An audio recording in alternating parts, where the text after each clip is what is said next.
Everybody, what's up, y'all? Welcome back to my channel. Tammy Talks here. All right, y'all. So let's go ahead and talk about some of the trending topics or just some news stories that have happened over the past couple of days.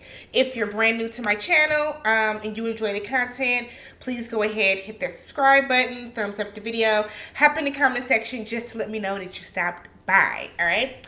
So first up, rest in peace to Jesse Powell. So word was released earlier this morning that Jesse Powell, who is most notably known or most famously known for his song You from the 90s, passed away today at the age of 51. So his family confirmed it, his family talked about it, but they didn't quite say, or they didn't say as of now, what the cause of death was or what happened. But you hate to hear about stuff like that with people. Like, I haven't heard Jesse Powell's name in years, but it's a song that's on my shower playlist because it's a good, I mean, You was a huge song in the 90s. So rest in peace to him. You hate to see somebody's name resurface and then it be for something tragic like this. Another rest in peace goes out to PNB Rock, who died at the age of, I believe he was 30, either 29 or 30. I'm not familiar with him. I don't know any of his music or anything of the sort, but there's a lot of controversy surrounding his death. So he was killed at, I think it was like a Roscoe Chicken and Waffles, gunned down, robbed for his jewelry, and then just kind of left to die.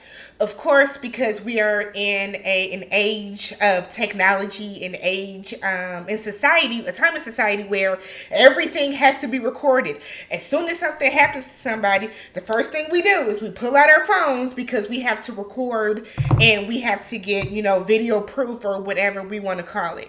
So the video was floating all around social media. It popped up on my Twitter timeline of him laying in the ground. You see you see blood seeping out of him.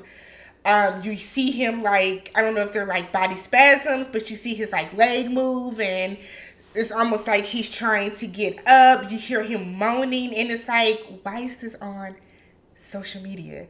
Why is this like, I guess I don't understand what part of you sees something happen like that to somebody, and then you feel it best to like pull your phone out, record this person in their last moments, taking their last breaths, and then still you post it onto social media. Like, what pleasure are you possibly gaining from that? It's weird. People are so weird nowadays.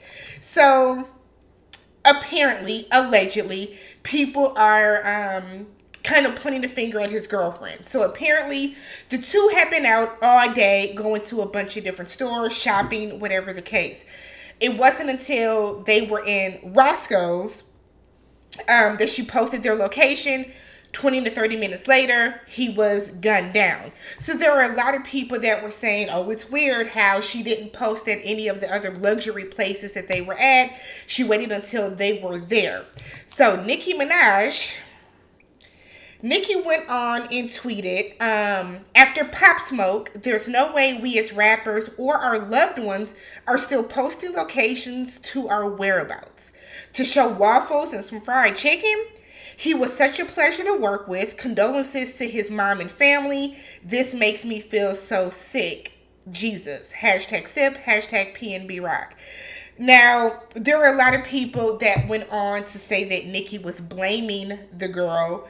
And they, Nicki catches hell for everything she does.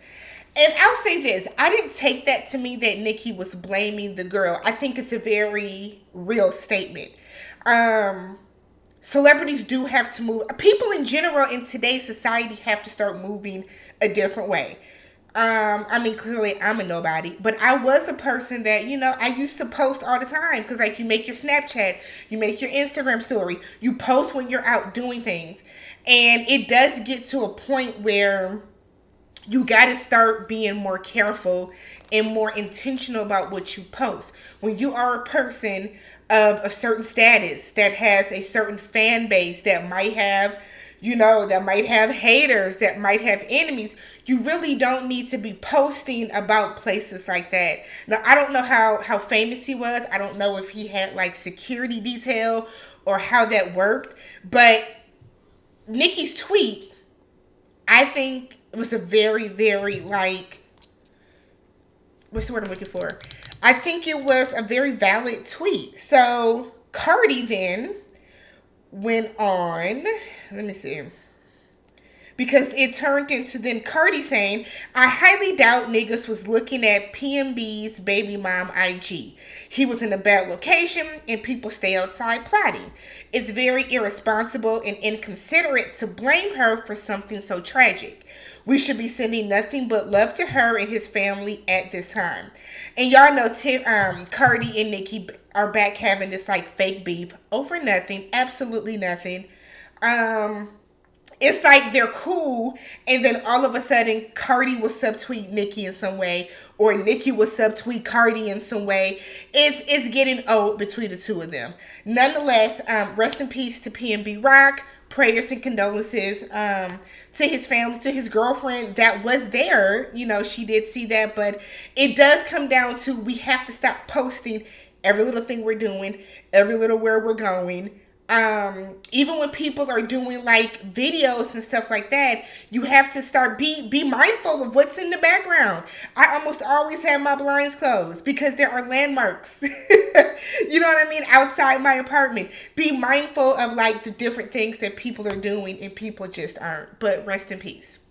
Let's do some happier news, right? Okay, so the daytime Emmys were this past Monday. Sheryl Ralph, the original Dina from Dreamgirls,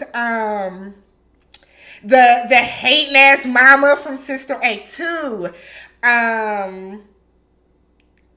Mrs. Barbara Howard from Abbott Elementary, Moesha's mom. So Sheryl Ralph has finally won her Emmy Award. So she won for her role as Outstanding Supporting Actress in a Comedy Series for the role of Barbara Howard in Abbott Elementary. According to Jack Harris, who posted a message, for the past 35 years, Jack K has been the only black woman to win Outstanding Supporting Actress in a Comedy Series. That's very disappointing and disheartening to read because we have had a number of extremely talented black women actresses that should have won within the past 35 years. So it took 35 years, but Sheryl Ralph has finally won and kind of like broken the dry spell, I guess you can call it, whatever, of black actresses not winning. Also winning that night was Lizzo for Best Competition Song. Don't quite know what that means or what that is, but I think it was for About That Time. Then we had Zendaya, who won for Best Lead Actress in a Drama Series for Euphoria, which is a phenomenal show. Zendaya is doing her good acting in Euphoria. Such a good show. If you haven't seen it, I guess it could be triggering for some people, but I thoroughly enjoy the show. And then Quinta Brunson won for Best Writer of a Comedy Series, which is major. She made history when she was nominated for lead actress and then for writer. So kudos and congrats to Quinta Brunson to go from seeing her on, Vine, to now having like one of the number one hit shows. I think the show has a perfect 10 out of 10 on Rotten Tomatoes. Like super proud of her. And then of course y'all know how y'all do Issa Rae. Issa got subbed and snubbed and slighted and whatever else you want to call it. Once again, Insecure never got its just due during awards. Yvonne Orji, Jay Ellis, Issa, Natasha Rothwell, hell, even Amanda. I want to call her Amanda Bynes. Amanda Seals. The fact that cast did such an amazing job, Issa with the writing and everything that's going on, for them to never have won anything major, disappointing. Very disappointing. Halle Bailey is Ariel in The Little Mermaid. So, Halle Bailey, we've been hearing about this for a while. We knew that it was coming. We knew that we knew that that she was slated to play Ariel in the new live remake Little Mermaid. So the movie has come, the first trailer has come out, and we see just like the opening scene from the cartoon Little Mermaid, where Ariel is kind of floating through and she's looking up at the world because she wants to be out in the real world. She wants to be a real woman, whatever the case. Haley Bailey has the voice of an angel. She has such an amazing, angelic, just beautiful voice. She is the perfect choice for Ariel. So this trailer came out. It's phenomenal. It has, all of us excited for it. And like, I'm geeked. I'm not a Disney person. I'm not one of those people that goes and sees all the Disney movies or Pixar movies or anything like that, or DreamWorks. But I'm excited to see this and to support. So, of course, are not as excited, or as my friend would call them, the wonderful people. We're beautiful, they're wonderful. Are not excited about the fact that there is now a brown person playing Ariel. As if the cartoon is not just a cartoon. It's not based off of a real person, right? So there's a lot of backlash from it, a lot of negativity, a lot of racism that's occurring. The same with, Meghan Markle being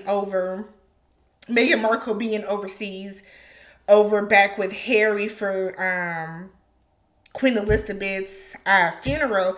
And it just makes you wonder, like, I saw a Facebook group that was called Christians Against Black Little Mermaid. And it's like, it's so ironic how people can say that they're Christians and they're these amazing people and, they don't have a backbone in their body. But you are literally tearing down this, what is Haley, like 22, 23-year-old woman who the director of the movie said he watched her audition, saw her audition, and knew that was it. He said, this is it for me. There's nobody else that I need to see. So it's like, what makes you be that hateful, that spiteful of a person, that you're that upset that you are boycotting a movie, that you're saying all these hateful things? We're seeing a lot of blackface come out. It's like, it's no point in even getting upset about it, because you can't change a racist person's mind. And the crazy part is, some of these people, you'll tell them your racism is showing. Tuck your racism in, get it together. And in their eyes, it's like, I'm not being racist. I'm just, when you look at the cartoon, it's the same. And then they say something ignorant like, well, when there's a movie about Beyonce, then, we can have like Camila Cabello play them or something like that. And it's like, it's a cartoon, y'all. It's a cartoon. So you're okay with, the crab and shit and the seahorse and all them other characters. You're okay with them being able to talk, because that's more realistic than a black mermaid. That's like, but nonetheless, go buy a ticket, buy a child a ticket. Make sure that you all support The Little Mermaid that's coming out. I think it's March 2023. Let's rally behind Haley and make sure that the movie does well, which I'm certain it's going to. Seeing the reaction of all the little kids, all the little black girls that are seeing a black Little Mermaid is enough to kind of block out all the other annoying racist people. And then finally, Mr. Robert Kelly. So, just right before I got on here to record, came in that R. Kelly has been once again convicted, this time in Chicago. So R. Kelly was convicted on 3 of the 4 counts of child pornography charges that he faced, and then 3 of 5 counts of enticement of a minor to engage in criminal sexual activity. At this point, R. Kelly's lawyer needs to just start pleading guilty for everything. You are losing literally everything at this point. He's already going to spend life in jail. He is already going to spend the rest of his days in jail. And I believe he still has more cases to go through, more cases to be tried. I believe he has stuff in Atlanta, and I think he has stuff in California. Might be LA. I'm not sure where in California. I'm assuming LA. But no point in getting into it about R. Kelly. R. Kelly is trash for what he did. The people around him were trash for letting it go on as long as they did.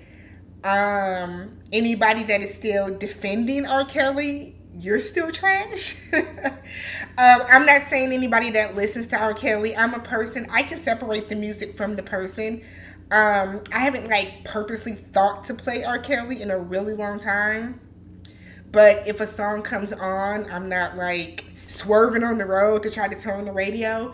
But anybody that's currently defending him, you don't have to. He's guilty. He's guilty. But let me know what you guys thought about any of the topics, and I will catch you guys in the next one.